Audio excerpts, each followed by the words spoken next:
So I'm not gonna lie, this is like the third time I've recorded this video because I always just get onto these rants about skill-based matchmaking and how much I, dislike it and stuff like that. So I'm gonna try and record this one and be a little more, concise about what I'm saying.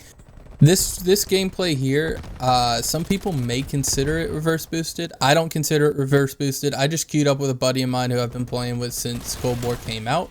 His KD is about half of mine, where mine's around a 3.1 EKI to death, and his is around a 1.5.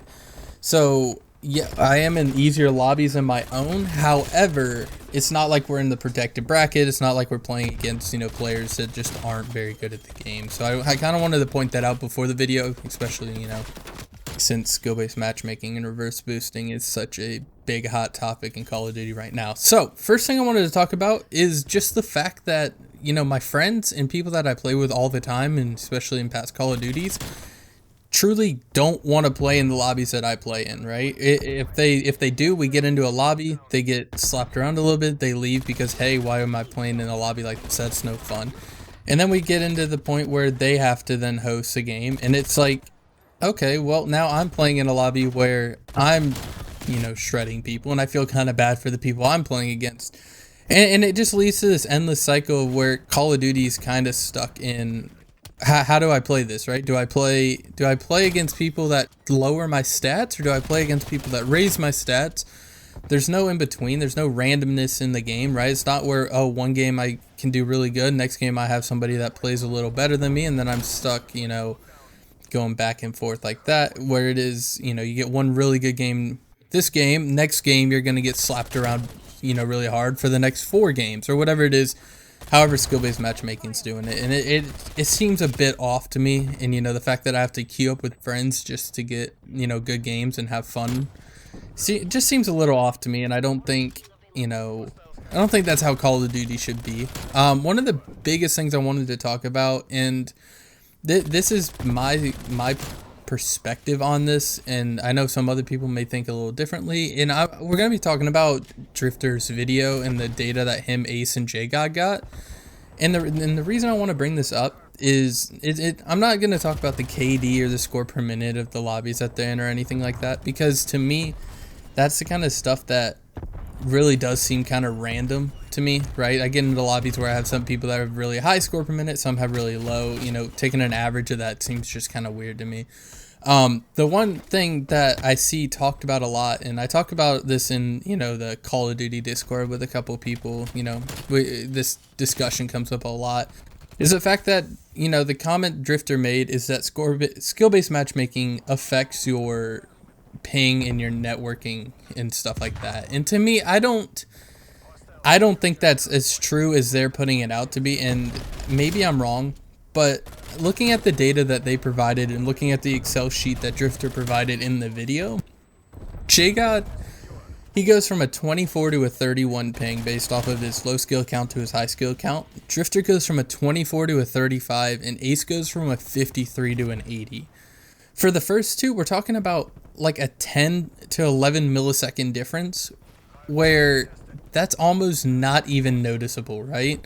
We're talking about the difference between, having a good Ethernet cable and a bad Ethernet cable, at least in my perspective, right? Because if you ping your router, you're going to have like a 7 to 10 millisecond ping anyways, even, when you're on Ethernet. Now, when we talk about Ace's ping, he goes from a 53 to an 80, which to me, that's a decent increase, right? We're talking 27 ping increase. But I don't know where Ace lives. I don't know, what kind of servers are near his location, right? Whether or not he, lives in a really populated area where there are, good data centers that Activision uses, or if we're talking, like a remote area where, hey, it may be having to reach further out to find lobbies.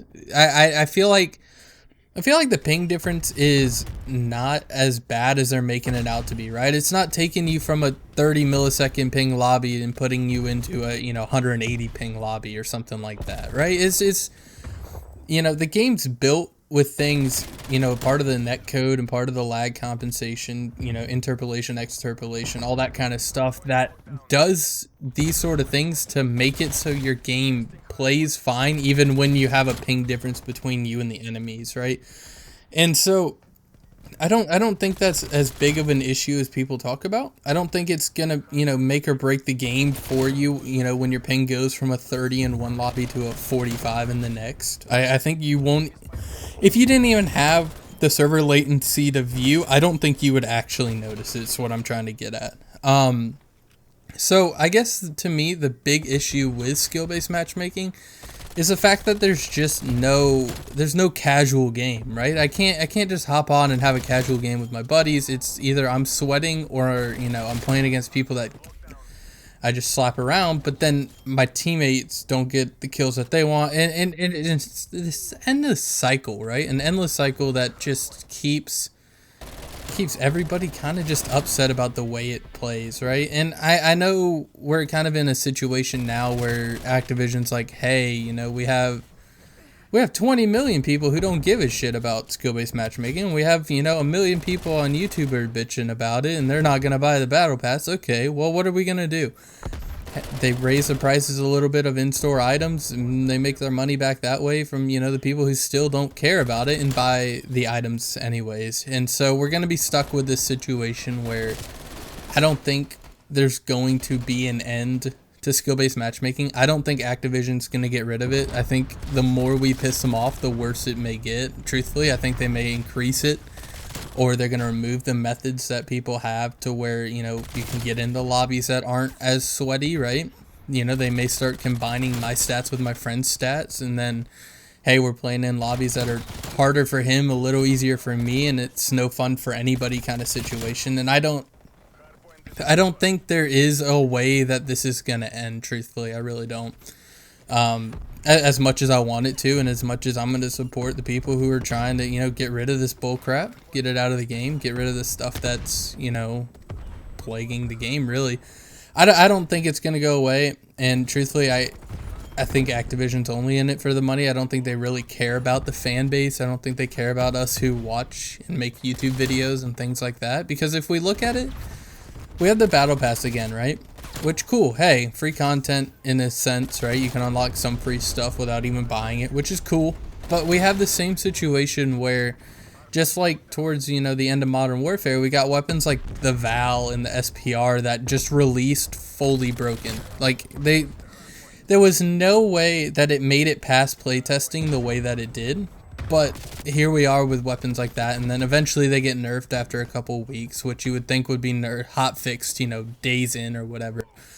But they're not. And now we have a gun like the MAC-10, which to me, even after watching videos of people saying, oh, it has less damage than this gun, oh, it doesn't kill as fast as this gun, I don't see it. This gun shreds everybody. It kills faster than anything else. Up close, you literally can't beat it in the sense, right? If somebody has good accuracy and they start shooting first, you're dead, right? There's no chance of you getting away and, re-engaging that fight because it just shoots so fast. The damage seems to be pretty high, especially with the heavy barrel. It just melts, right? And I know this gun's gonna get a nerf, but I don't think it's gonna get one soon enough. Because they're going to want people to be like, hey, I really want to unlock that gun. What am I going to do? Oh, I'm going to buy 20 battle pass levels so I can unlock it early. There we go. They make their money that way, right? And they did the same thing with the Val. They waited, a little bit for them to get their money out of it. And then they patched it. And then everyone was like, what the fuck? I spent all this money. Now I don't have the now I don't get the gun that was so good. I, get this gun that's, it's okay, but it's not, outstanding compared to anything else that's in the game kind of situation. And I think that's what's going to happen here with the MAC-10. So that's just my perspective. We'll see if I'm right here in a couple of weeks when it gets nerfed, or if it gets nerfed or any of that. So let's leave comments down below. How about that? I want to see how many of you guys think this gun's going to get nerfed. How many of you think it won't get nerfed, or maybe you have some insight and it's not going to get nerfed or whatever. Leave that down below. Let's see what's going on in the community. So hopefully you all enjoyed this video. If you did, please leave a like down below. It really helps with that YouTube algorithm. I'm going to be uploading a lot more Call of Duty Cold War content, so feel free to subscribe if you want to see more content and stay up to date with what's going on with skill-based matchmaking. My name's Bushy. I hope you enjoyed it, and I'll see you guys in the next video. Peace.